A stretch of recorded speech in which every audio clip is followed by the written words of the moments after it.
Coming up next on KSE TV, the KSE Archives Department is a useful tool for student research. The community is coming together to make not just an ordinary map. And more details to come on service dogs on campus. Those stories and more are next on KSE TV News.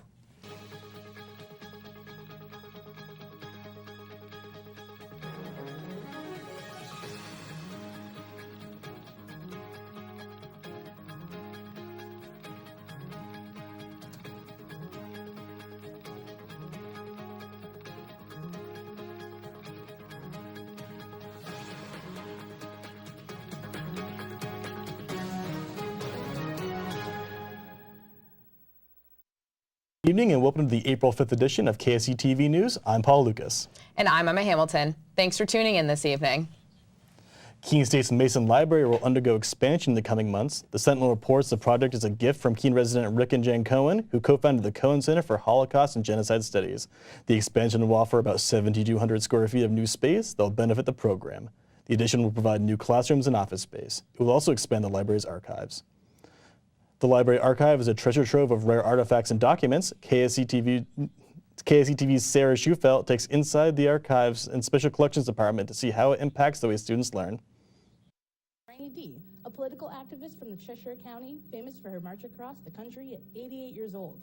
Her story is one of the many pieces of history being preserved here in the Mason Library's Archives and Special Collections Department. 109 years of college records and documents, a badge from a Holocaust survivor, an award-winning filmmaker's office furniture, poisonous darts, and an Oscar are all part of the Mason Library's growing collection of rare and historical artifacts.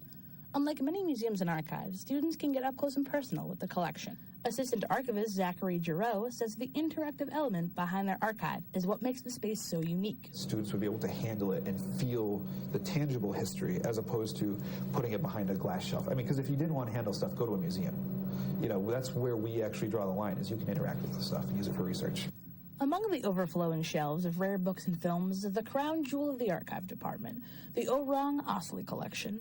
The Orang Asli are a group of indigenous people from peninsular Malaysia. The Keene State College Archives and Special Collections Department is the largest repository of information about the tribe outside of Malaysia. Student worker Samantha Mankey says she was drawn to the opportunity to work in the archives right away.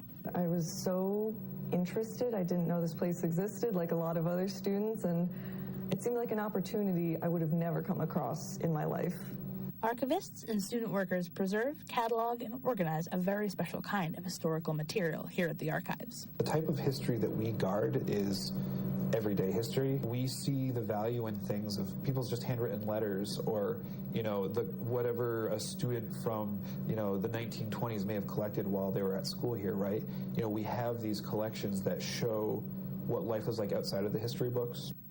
Although the department is popular with many history, anthropology, and film majors, Mankey says that students from all disciplines could learn a lot by visiting the archives. Students could really benefit from coming here regardless of what they're interested in, even just coming to know this place exists, and then maybe their friend needs to research something and then they know it's here. They can say, oh, come to the archives, they'll have just what you need.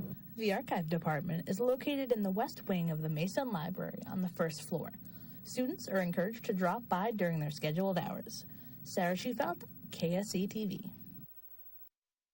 The Archive Department is open weekdays from 10 a.m. to noon and 1 to 4 p.m. or by appointment. Keene State students are currently involved in a research project that could potentially help cancer research. This research focuses on molecular structure of fatty acids in breast cancer. It took a few years, but they finally got the exciting news about what happened to their compound.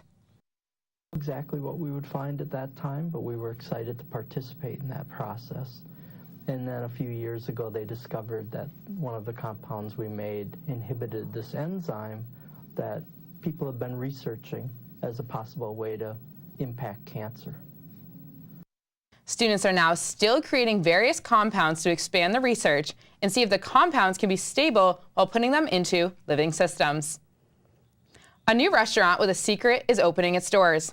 The Sentinel reports that Tilly's Restaurant and Whiskey Bar opened its doors for a cold opening on April 2nd. The restaurant is modeled after the secret bars of the Prohibition era called speakeasies. Tilly's is named after owner Steve Bentley's great aunt, who he says used to smuggle booze from Canada to New Hampshire during the 1920s.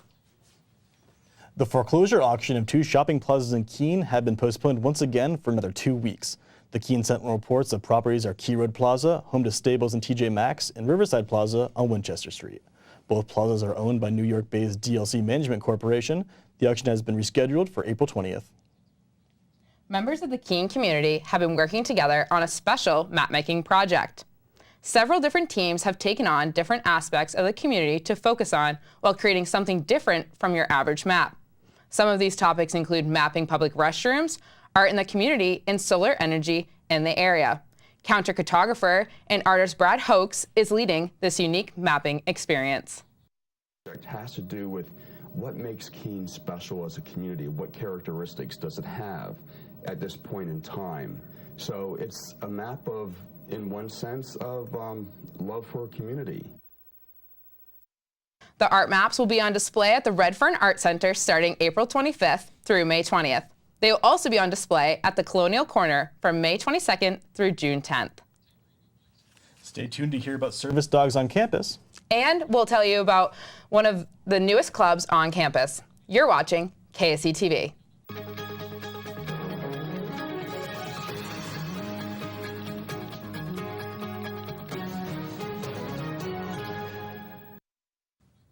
You may have seen students on campus with service dogs.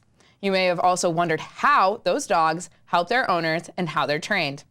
KSC TV's Mackenzie Clark shows us the relationship between dog and owner. She's a medical assistant and psychiatric service dog in training to KSC student Alexandra Asandrio.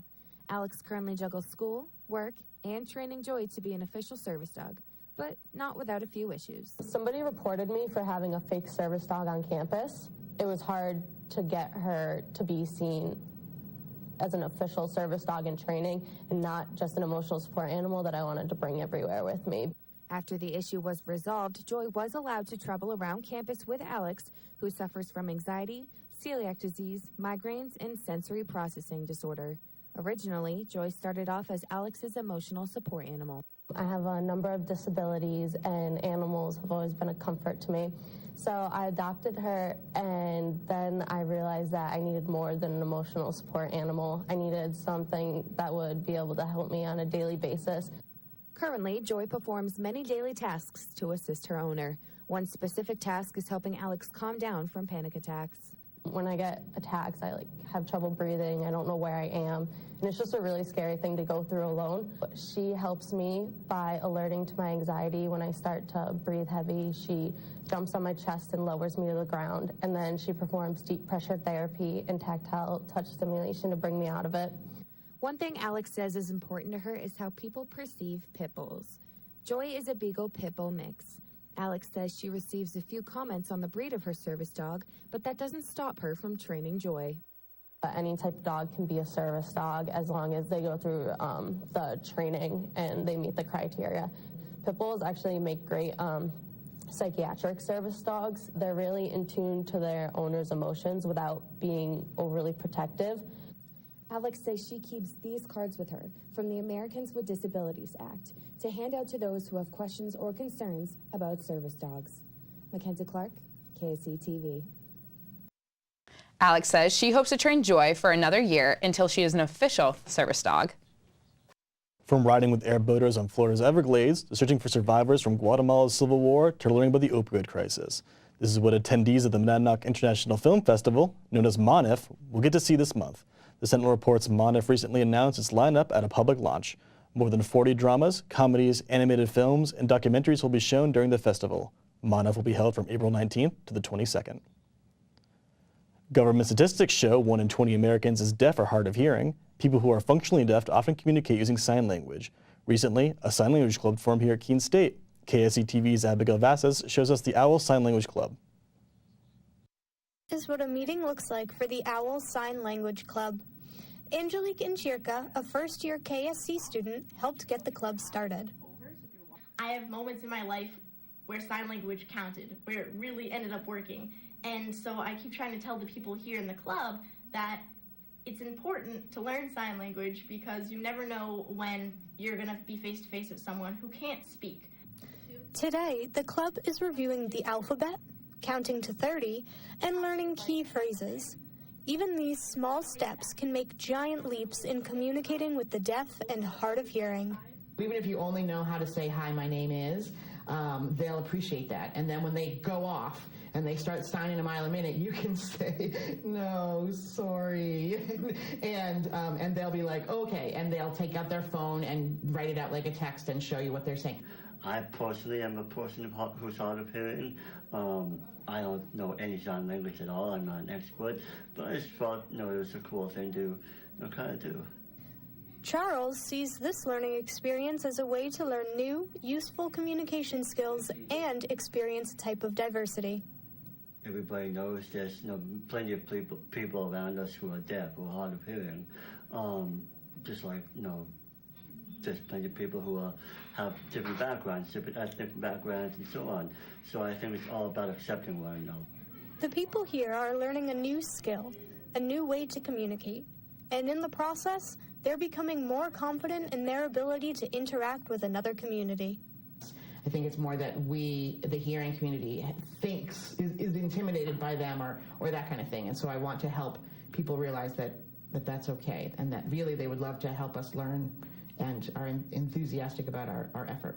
The club currently meets every other Friday from 4 to 6 p.m. in Elliott Center 120, with their last meeting of the semester scheduled for April 20th. Those looking for more information about the club or future meeting times can find them on Facebook at Keene State College OSL Club. Abigail Vassis, KSC TV. If you're planning on pursuing a career in healthcare, law enforcement, or education, knowing some sign language is strongly encouraged. It may also give candidates an advantage in the hiring process. Coming up, we'll tell you about how schools are making up snow days. And find out the most unusual reason for some recent road closures. You're watching KSC TV.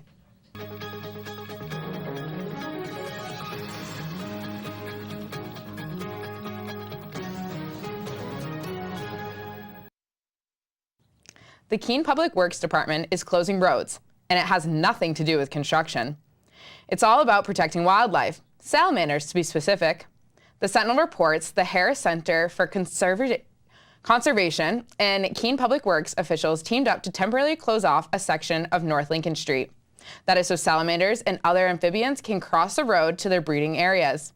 Volunteers help the animals across and record their numbers. Since 2006, they've helped more than 12,000 amphibians to make their crossing successful.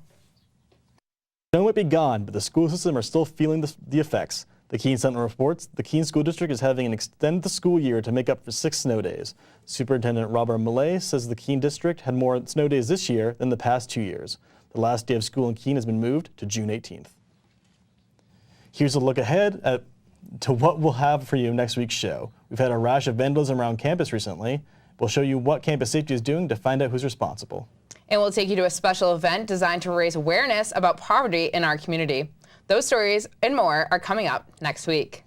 That's all for this edition of KSC TV. Thank you for tuning in. We'll be back next week at the same time. We'll see you then, and have a good evening.